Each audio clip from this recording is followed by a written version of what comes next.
What's up, everybody? We are back with day 26 of Faith, Flourish, Bloom. I'm Brianna Baker, and guess what? I have a special guest. I'm going to share her in a moment, but I want you guys to know that today's topic is talking about emotional wellness. And I told you all that when we think about the three categories, we talked about spiritual, we talked about mental, and emotional. And guess what? Our special guest, Ari Harris, is a therapist. So she's going to give us both Jesus and therapy. Because, we need the combo pack. So before we get into our conversation, Ari, that's her nickname, I want you guys to hear from her. So tell them about yourself, Ari. So again, I'm Ariana Harris. I'm a licensed clinical therapist. I am also the owner of Blossom and Evolve Counseling Services. I work with pretty much everyone from a myriad of, concerns and presenting concerns and issues. I really feel like therapy is bigger than just a profession for me. It's a calling. It's something that I know that I am purposed to do. And I tend to have a very different approach when it comes to therapy. I know that a lot of times, in therapy and in the practice of therapy, we can be confronted with challenges and situations where we sometimes have to choose between being who we are authentically and being the therapist. And the choice that I choose to make in every one of those situations is to be true to who I am authentically. Um, that is really what drives me and helping others and seeing others grow and others flourish. I love working with, women. I love working with couples. And yeah, this journey it's just been amazing. And walking in my purpose and just being fulfilled by the practice of therapy has been just a humbling and amazing experience. Yes, I love it. And when you think about the acronym of your business, just be, Mm-hmm. I feel like in this conversation today, we're just going to be authentically us, sharing some real things to help our sisters. And guess what? Any guys that might join our brothers, you all can catch some tips from this conversation too. But before we get into the conversation, I want to know something. It's a random question, but I just want to know if you could have dinner with any biblical figure, who would it be and why? Girl, it would be Moses. Yeah, It big would Woo. It would be good, and I will tell you why. So at the beginning of 2024, I set out on a journey to read the Bible, right? Like not just go through what my grandmama and them told me and everything else what the word says, but like truly, truly read the Bible from start to finish in its entirety. And in that study, I identified so much with Moses, right? Came into this number one, Moses was automatically put in a position that he wasn't qualified to be in. Mm-hmm. And then when he got in that position, he had doubts, he had fears, he had all of these things. And Moses was just like, wait, well, I don't look like the people who's supposed to be giving this message. I don't talk like the people who's supposed to be giving this message. I'm not equipped, I'm not qualified. And when Moses, like the realest line in the Bible that I have discovered for me, when when Moses asked God, he said, well, what am I supposed to tell these people? Who am I supposed to tell them sent me? And God said, tell them I am sent you. But like if I could have dinner with anybody, it would definitely be Moses because I identify with Moses from trying to lead the people to the promised land, getting stuck with them in the wilderness, just all of these things. And when you think about the story of Moses, what we can really learn from that is that our emotions and our faith can coexist. Mm-hmm. Because Moses still displayed emotions.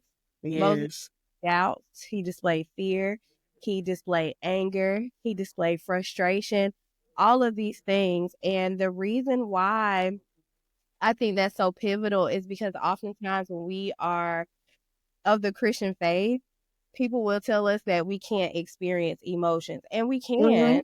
We Right. can have faith and we can still be afraid. We can have faith and we can still be angry. Faith is a verb, it's an action word. And that's why, I truly, truly identify with Moses because he's like me. Like he's the one where it's just like, you talking to me for real? Right. don't know, but I'm gonna do it anyway. Yeah, you should do it. I'm gonna do it. So yeah, Yeah. that is why I absolutely love Moses. Okay, so across from my table is going to be Esther. Mm.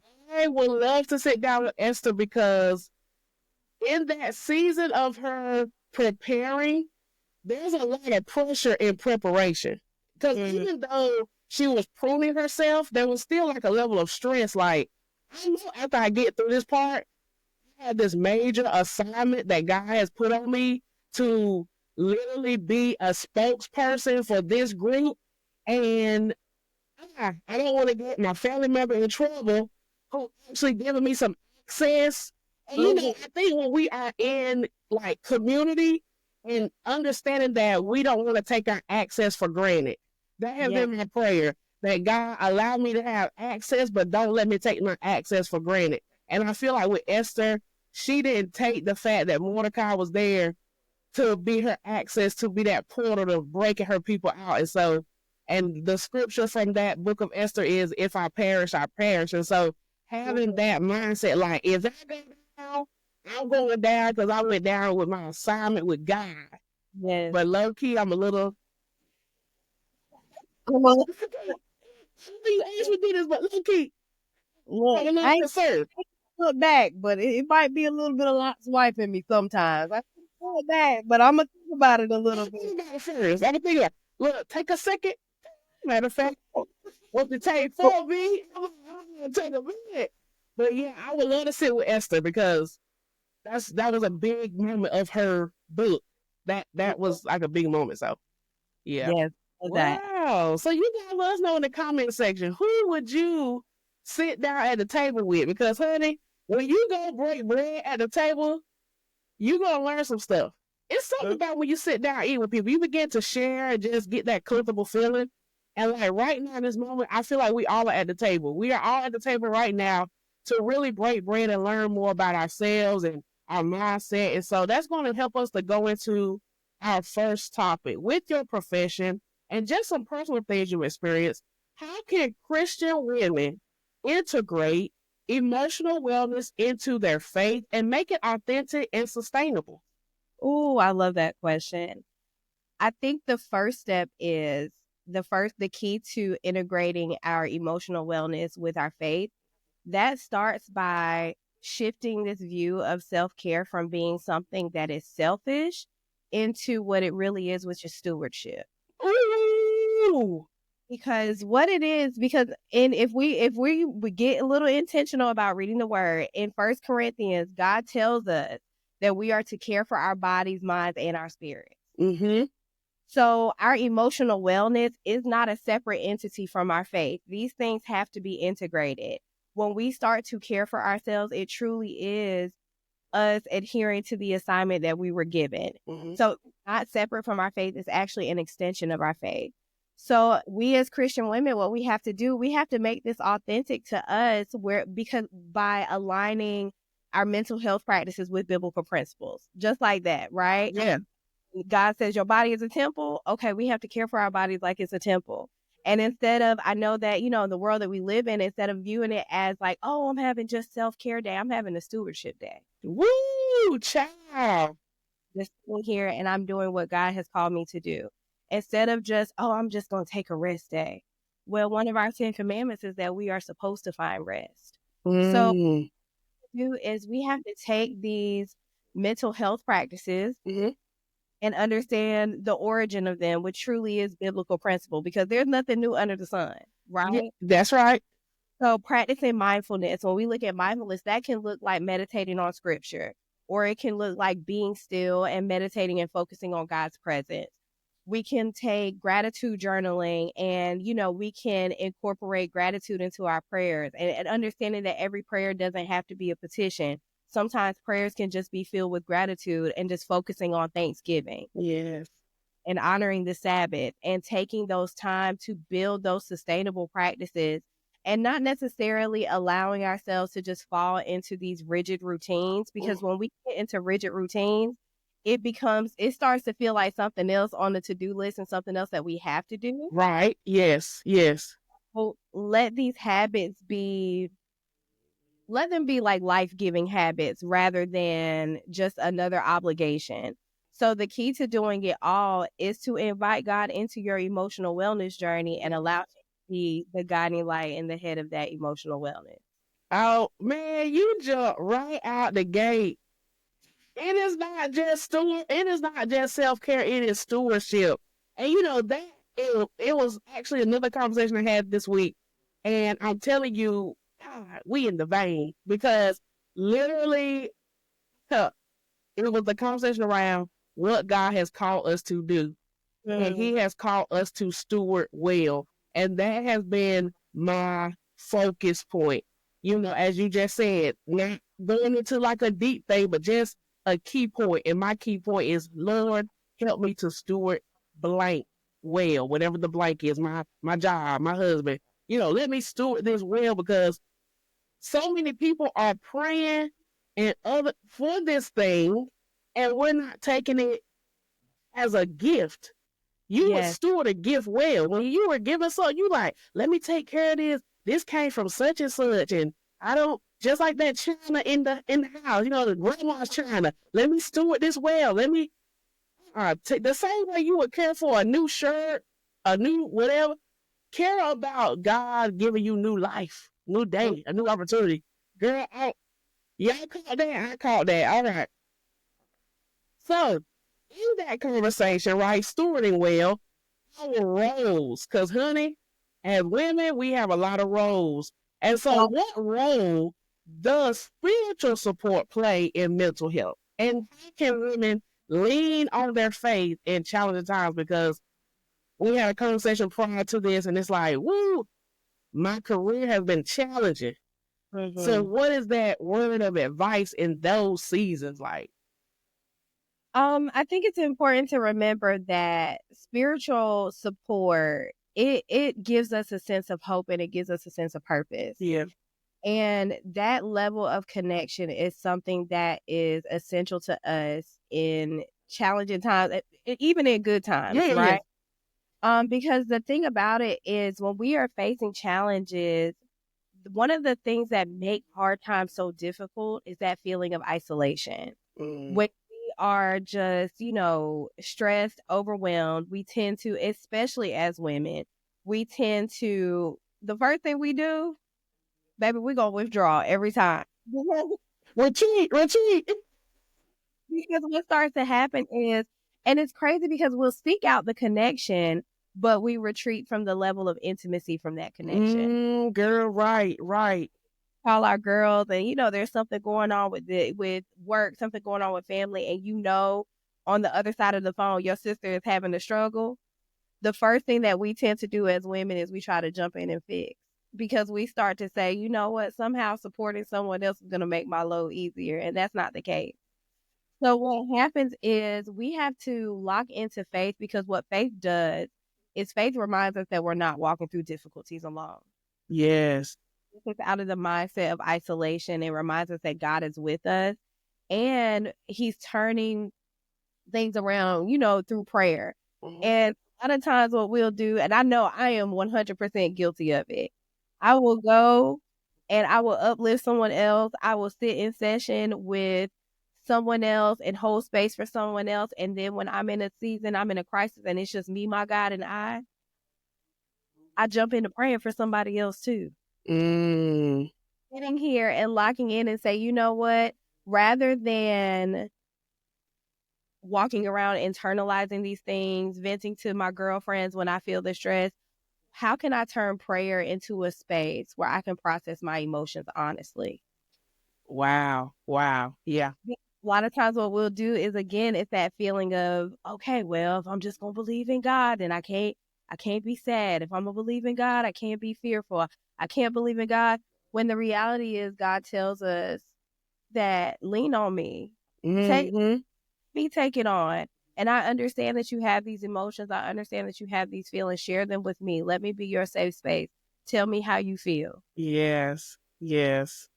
instead of just repressing those things. So taking moments to really like meditate on scriptures like in Isaiah 41:10 or Romans 8:28, when we start to get that reassurance of God's presence and knowing that not only are we not alone, but there is purpose Mm-hmm. in trials, there's purpose in the challenging times. It can give us that reassurance of, the connection that we have. And also it helps us to build community.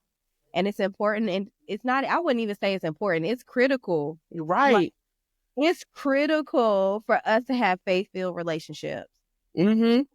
You gotta have you some praying people in your circle, and you also have to be one of the praying people in your circle, Mm-hmm. right? Yeah. Like, you have to be able to offer and receive encouragement from others that helps to remind us of God's promises when we're struggling to see them for ourselves, because we all have those moments.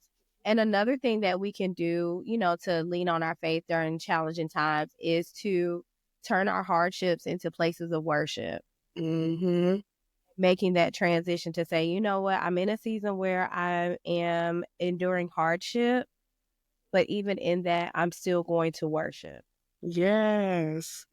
So that is, how we kind of shift our focus from the problem to the provider. Mm-hmm. What has to that is what's going to empower us and keep us on this, on this leg of the journey, because the problems are ever present, but our provider is ever powerful, and we have to remember that. Child, he is a present help in the time of trouble. And I tell you, that is such a powerful thought. Just really understanding I have a problem, but I know the problem solver. Like, Mhm. I know the one who can help me. I know. But in that moment, in my knowing, I still yet find myself in this low place. But I thank God that he will see us even in that low place, and just recognize that that low place could be that meditation place, that place to go back to his word, that place to lean, that lean on me place. And I thank God for just that reminder, because Lord have mercy, I needed that reminder. Hey, that low place means lean a little longer. Lean on me so I can raise you back up. That's the nature of anxiety and anxious thinking, right? Like, when we're in space, when we're in that low space, what anxiety does is anxiety will tell us that more than one thing can't be true at a time. Anxiety will cause us to think in the extreme of, oh my goodness, all I see is this problem. It's never, it's all of these, finite thoughts. When the reality of the situation is, if we take a step back and shift our focus from the problem, and we focus on the provider, and we say, okay, God, help me to approach this from the way that you see this. Yeah. And start to look at it that way, you're able to have a more balanced perspective. You're able to say, you know what, okay, it's not always like this. This was a bad week. This was a bad month. This is a rough moment, but it's not like this always. It's not like this Yes. or it's just like, sometimes our anxiety will make us feel like I need to make a move, right? Our fight or flight kicks in, where it's just like, oh, it's time for me to go. Oh Like, it's yeah. Suit up. too bad days at the job in a row. I'm ready to fill out an application. But when we make this shift from focusing on the problem to the provider, Mm-hmm. it allows us to see a different perspective. And oftentimes in that perspective, we find purpose. Mm-hmm. And when we focus in on the purpose, the problem starts to seem a lot smaller. Yeah. So It it's does. important to make that shift. And that's the beauty about approaching an emotional wellness or mental health journey, is it doesn't have to be extreme. I know a lot of times when we get on TikTok, when we get on Instagram, everybody talks about all of these extreme things, Measures. life turnaround things. But you can literally change your life in a day by adjusting the way that you think and adjusting the way that you approach situations. Mm-hmm. It doesn't take much to start to break down an issue. It starts in the way that you think and starting to challenge Mm-hmm. when they come in. And faith allows us the space to do that. I hope y'all caught that. It starts with the way you think. And I Mm-hmm. can tell you guys, I have personally, even on this Faith Flourish Bloom journey, I tell you, honey, I had to go low to come up. Like, I literally have felt like the pressures of this world, as I shared in another video, it's like a spirit of unrest. But at the same time, there is rest in God. If I put my mind, that Bible says, let this mind be in you, which is also in Christ Jesus.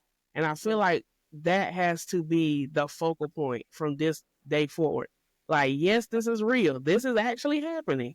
However, I can lean on the provider to navigate this problem even the more. So that's actually something personal I do. When I go to work, I listen to worship music from home to work.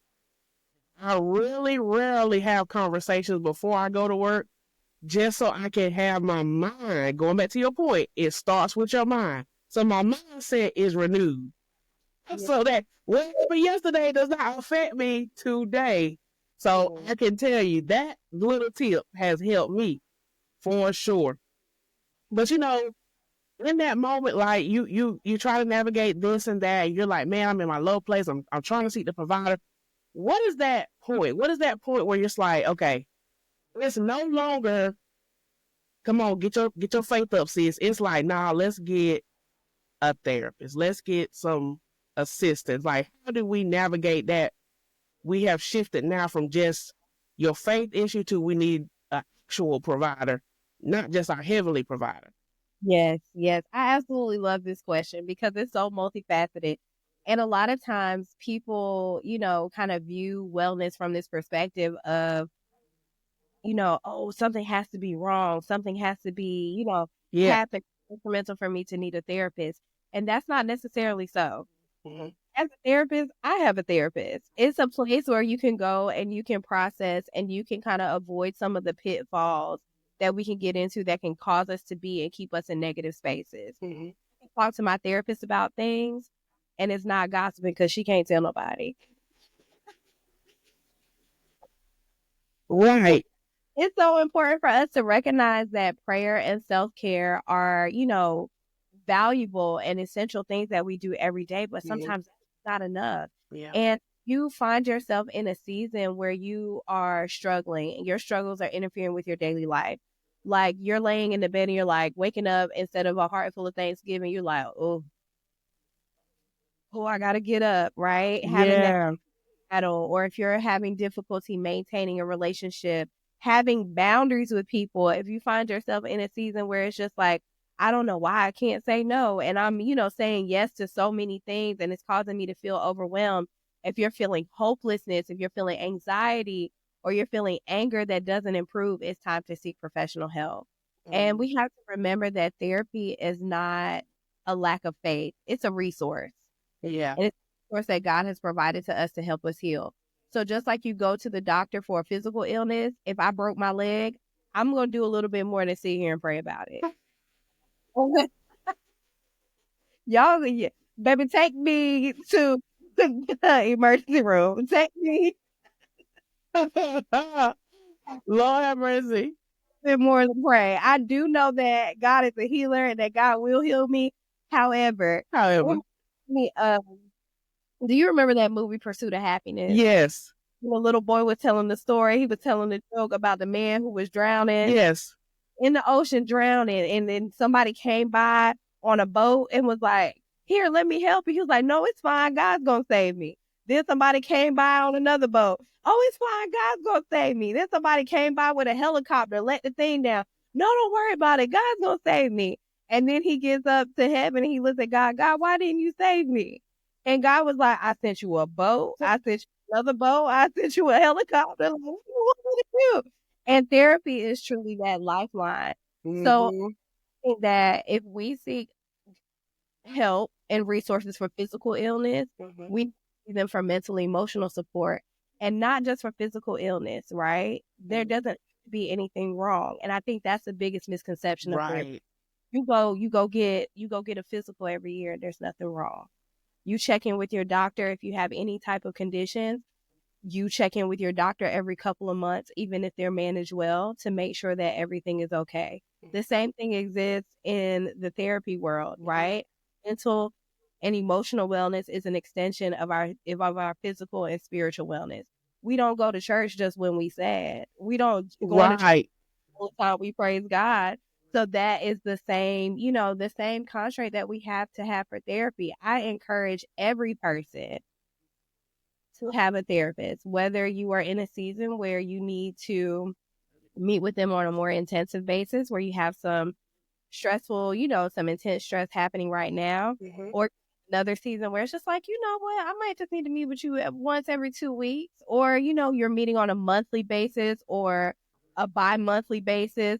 I have some clients that I work with that I only see them twice a year. We're just checking in unless there's something else that is, and becoming more stressful.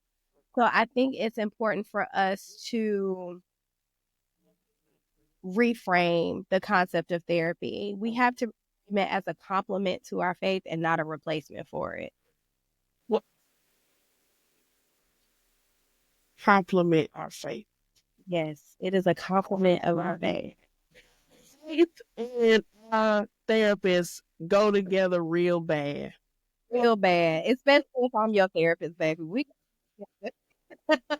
Yes. bad. Yes. So I'm loving the fact that you broke that down because that is a major misconception that it has to be this extreme issue for me to say I need help.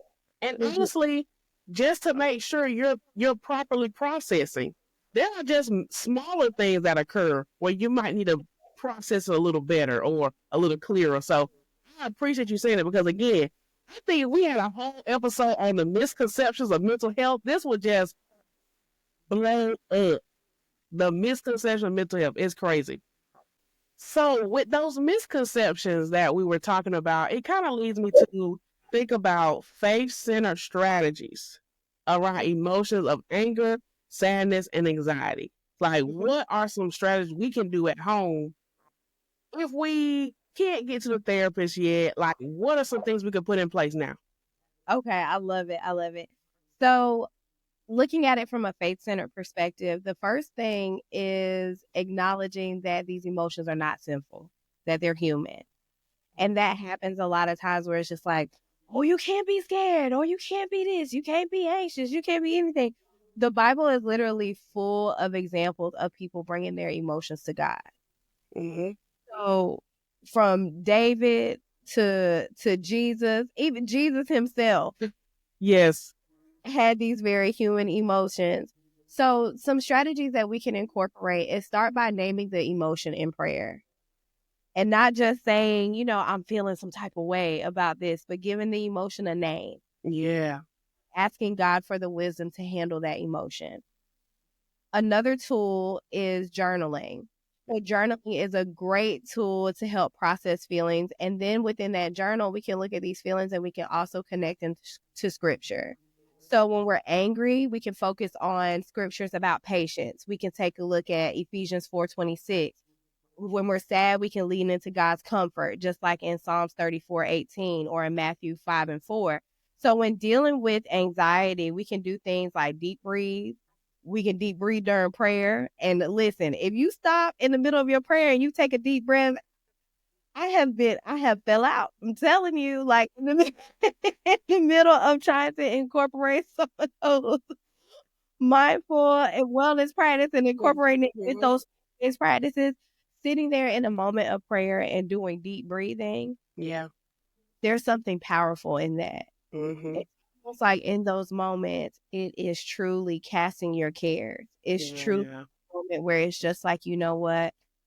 It's the ultimate surrender. Like all I can do, all I got is just this. And so I think emotions, taking those emotions to God, journaling, connecting those emotions with scripture, understanding that these things are not unique to you, and understanding that there are plenty of people who God loved, and I like to call it who were God's favorites, right? Who had these same feelings and emotions and fears and anxieties and frustrations that you have. So pairing your spiritual practices and pairing your faith-based practices with practical ones, like talking to a trusted pastor or counselor, right? Yeah. Sharing those feelings, journaling them, going into your quiet space, going into your prayer closet, having just those intense moments of prayer where you truly just call out those emotions by name instead of saying, God, I'm feeling angry. God, I'm feeling frustrated. I'm feeling isolated. I'm feeling discouraged. I'm feeling anxious. I'm feeling um just just alone. And one resource I like to give people to use in general, and practitioners, therapy practitioners use them all the time, it's actually called a feelings wheel. And what the emotions wheel does is it breaks down, these very simple concepts of emotion and branches out. And so instead of saying I'm mad, it breaks it down to like, oh no, I'm not mad. I feel disregarded. Like, Yes.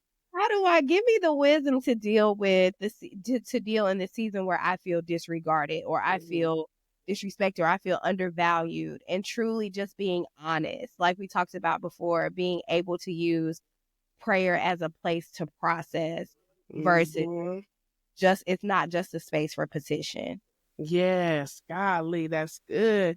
And you know what? I'm gonna find y'all that emotion wheel, and I'm gonna put it in the description so y'all can just look at that wheel and get your emotions and call them out specifically. Because that's what God asks us to do, to be specific in prayer. Even in that point of processing, we need to be specific because, out of the abundance of the heart, the mouth speaks. So it's in your heart, but you got to get it out to God, so we can process it more. And I think that's another big thing too, that trusted person, because when you're in your process, you need someone you can lean and trust on, because yes, we lean on God, but we also need our community. We need people that we can actually just release it to and know that, like you said, it's not going to go past this conversation. So yeah, I mean, this is helping me. I feel it. I feel like I'm in a session right now. I don't even feel like I'm in a conversation. I'm in a session. I'm in a session with my girl. Yeah. So to close out, I want you to share with the women how they can build a support system, whether it's church related, community related, and just what that really should look like. Okay, so building a support system, just like with anything else that you do, it starts with being intentional. And being intentional in seeking out relationships with women who, number one, share your faith and also value emotional wellness. So joining small groups, Bible studies, women's ministries. A place that I've found really strong community is in a virtual book club where, we talk about just different things and, just finding that support and being in an alignment with people that you can connect with on a deeper level. And the key to being able to do that is actually a little scary because it requires vulnerability. Ooh, yeah. Hey, we have to be willing to share our struggles and offer to support other people who are having the same struggles. And that's how we can create a safe space that's authentic. We also have to be advocates, right? We have to be advocates in the community and in churches. So it's important for churches to foster this sense of support. So it may take you going to your pastor and saying, hey, we need to host a support workshop, or we need small groups that are focused on mental health topics. And, of course, if you're not finding the support that you need, consider being the change. Consider being the person that says, you know what, I'm going to start this group. I'm going to start this group that integrates faith and wellness. And you don't have to know it all to be the change. You can say, you know what, hey, Ari, I'm starting a group. I can come in here and we're going to talk about faith and emotional wellness, and I'll be there. Or, we can find the resources, or we can do book studies together, and we can navigate all of this, within ourselves through vulnerability and community. The Bible also tells us to bear one another's burdens. Yes. Fostering connection isn't just beneficial, it's biblical. It's something that we're supposed to do. It's something that we're called to do, and it's something that we're required to do.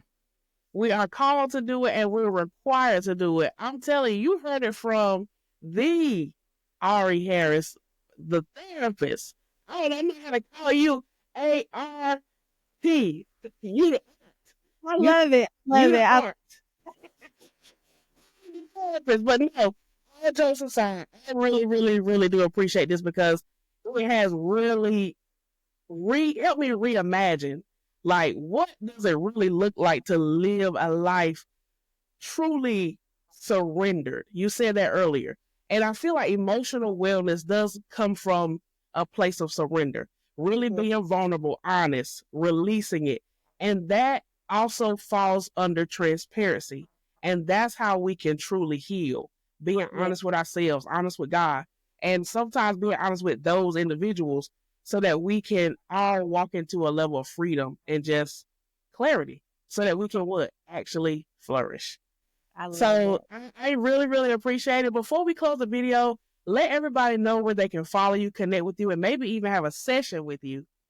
Yes, I would love to. So, my website, I actually offer free consultation sessions.